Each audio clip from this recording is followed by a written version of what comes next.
Subscribe to our channel. Enfin, j'ai plein de choses à faire, on reprend les émissions dans la semaine. Donc voilà, Noémie, pareil. Aujourd'hui, elle va prendre soin d'elle. Qu'est-ce que je voulais vous dire? Très très important, donc ouvrez grand vos oreilles. On a 2 victoires à fêter. Donc, la victoire du Maroc, c'est la première fois qu'ils sont en quart de finale, c'est incroyable. Inch'Allah, ya Rabbi, les demi. Et la deuxième chose, la famille, vous vous rappelez, j'ai sorti un reportage sur la psychopathe de Bruxelles. Il y a beaucoup de gens qui m'ont dit, Nabil, tu t'avances sur des choses, elle n'a pas encore été jugée, etc., etc. Sachez qu'aujourd'hui, il y a eu la décision de la cour d'appel en ce qui concerne l'assassinat, le meurtre de sa fille de 2 mois. Vous savez ce qui a été décidé? Donc juste avant de vous expliquer, je rappelle que dans mon reportage, je vous expliquais que de base, le chef d'inculpation, c'était coups et blessures ayant entraîné la mort sans intention de la donner.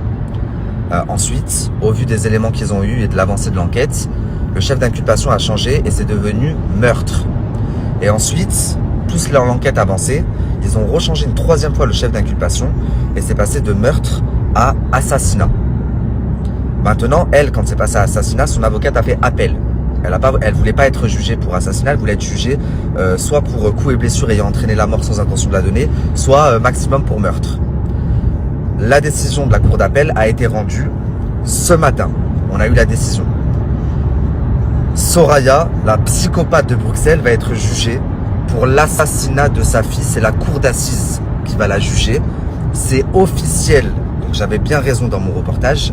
Et sa fille sa fille qu'elle avait accusée. Sa fille qu'elle avait accusée à l'époque, qui était alors âgée de 3 ans, parce qu'elle, elle avait dit, c'est ma fille de 3 ans qui a étouffé le bébé de 2 mois. Elle est définitivement mise hors de cause. Ok? Parce que la justice avait des éléments que j'ai également et que je ne pouvais pas vous mettre avant ça. Et je suis content qu'ils aient bien fait leur travail, putain. En tous les cas, vous savez ce que ça veut dire? Ça veut dire que bientôt, direction Bruxelles, pour le reportage, 2e partie. Étant donné que la décision a été rendue aujourd'hui, je pense qu'il va y avoir pas mal d'articles en Belgique, des articles en flamand, mais aussi en français. En général, ils arrivent quelques heures après en français. Je vous les repartagerai dans la journée. À partir du moment où c'est la cour d'assises qui gère cette affaire, minimum 20 ans. Minimum 20 ans dans sa tête. Et vous vous rappelez, il y a quelques semaines de ça, elle est passée également, il y a eu la décision par rapport aux escroqueries qu'elle a fait à toutes ces mères de famille en Belgique. Il y en a quelques-unes qui sont venues témoigner dans mon reportage. Mais sachez qu'au tribunal, elles étaient 50, plus de 50 victimes. Donc elle a pris 3 ans ferme. Son avocate a demandé une réouverture de débat qui aura lieu là dans quelques jours. Et cette fois-ci, à la différence du procès, les victimes seront représentées par une avocate, une très bonne avocate qui a 40 ans d'expérience. Donc elle s'appelle Christine Calwert. Je ne sais pas si je prononce bien. Mais en tout cas, c'est une des victimes qui s'est rapprochée d'elle. Donc c'est ma société de production qui qui paye l'avocate. Mais quand je vous dis que c'est une tueuse et que ces 3 ans ferme, soit elle va prendre le double, soit ils vont être maintenus, c'est le minimum. Donc là, pour l'assassinat de sa fille, minimum 20 ans. Pour les escroqueries qu'elle a faites dans quelques jours, minimum 3 ans.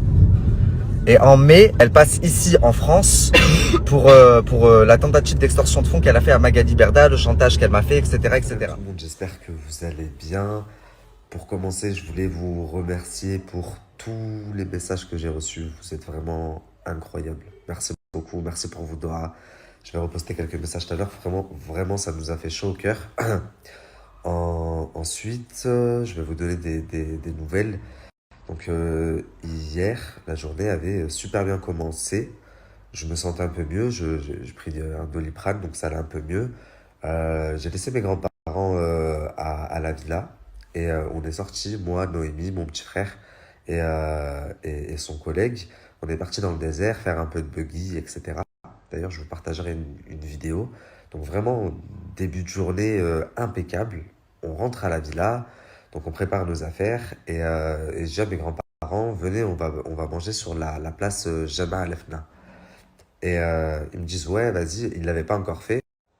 Donc on arrive, impeccable, mes grands-parents, ils rigolent, ils sont en pleine forme. Ma grand-mère, elle se retrouve au milieu des danseurs. Mon grand-père, on lui met un cobra autour du cou. Il est vraiment, tout va bien, ok? 10 minutes avant la crise, je vais vous raconter, j'ai eu la peur de ma vie. Je vous jure que, enfin, tout allait bien dans le meilleur des mondes. J'ai pas compris ce qui Après ça, là, après la photo que je viens de vous mettre, on va s'asseoir juste à côté pour manger. On commande à manger et, tout d'un coup, mon grand-père, en fait, il commence à devenir blanc. Et il a comme de l'eau qui sort de son nez. Et ma grand-mère, elle l'appelle, elle dit le Hajj. Et on voit qu'il essaie de dire quelque chose, mais il n'y a rien qui sort de sa bouche. Donc, et ça dure pendant bien 1 minute. Je m'approche de lui, j'essaye de lui parler, il n'arrive pas et il est devenu blanc, blanc, blanc. Donc jusqu'à ses yeux ils se sont retournés, ils sont devenus tout blancs et il est tombé. Donc on l'a retenu, on l'a mis sur le côté en position, comment on dit, latérale de sécurité. Enfin, je sais plus comment on dit, on l'a mis sur le côté, on lui faisait de l'air, etc. Il y a une femme qui lui ramène de l'eau avec un peu de sucre. Donc au bout de quelques minutes, il reprend connaissance. Il boit, il commence à reprendre des couleurs. Donc je lui dis ça va, on va à l'hôpital. Il me dit non, non, c'est bon, ça va, ça devait être une baisse de tension.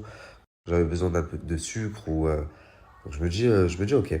Donc on nous ramène à manger, on commence à manger. Et 10 minutes après, pendant le repas, pareil, il refait la même, sauf que cette fois, j'ai vraiment flippé parce que il a shahid, il a même pas fini de shahid. Enfin, il a shahid une fois, il a shahid une deuxième fois, il a même pas fini la deuxième fois. Et ses yeux, pareil, se sont retournés, et là, il allait se renverser à l'arrière, tête la première. Je sais même pas comment j'ai fait, j'étais en face, j'ai bondi derrière lui pour le rattraper.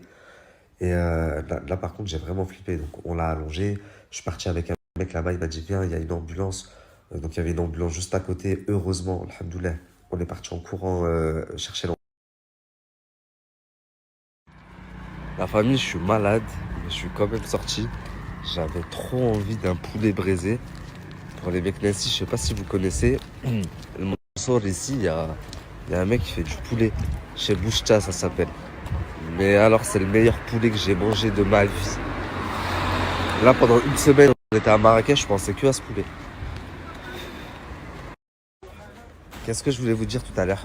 Tout à l'heure, dans une des photos que je vous ai mis, on voit les pompiers. On voit un petit de dos que j'ai entouré. Je vous parle de lui. Écoutez, parce que cette histoire, elle a une bonne moralité. Quand ils nous ont servi à manger, ils ont commencé à nous servir, on a mangé un petit peu. Et avant qu'ils amènent la suite, je me suis éclipsé, je me suis éloigné un petit peu. Ah, j'ai fait ma gueule. Pardon. Normalement, c'est moi, je fais des trucs comme ça, c'est pas toi. J'ai failli me casser la gueule. Donc je m'éloigne un peu pour fumer, je me cache.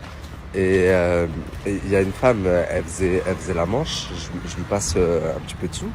Et un petit garçon, il me voit, donc il vient vers moi.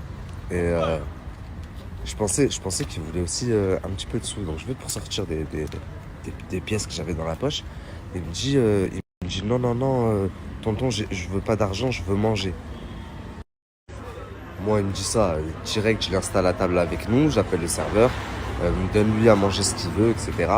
Et du coup, il est resté avec nous. Donc quand mon grand-père, il a fait le malaise ou la crise, le petit, il était là, il était à table.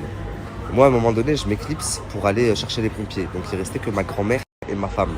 Ma grand-mère en crise, en train de pleurer. Ma femme aussi en train de pleurer. Et du coup, il ne calculait pas les affaires. Il y avait ma pochette, le sac de ma femme, le sac de ma grand-mère. Dedans, il y avait tous nos passeports, etc. Enfin, bref. Et il y a des gens qui ont voulu les prendre, en fait. Et c'est ce petit garçon qui a sauté sur nos affaires pour les récupérer. Il s'est mis comme ça dessus.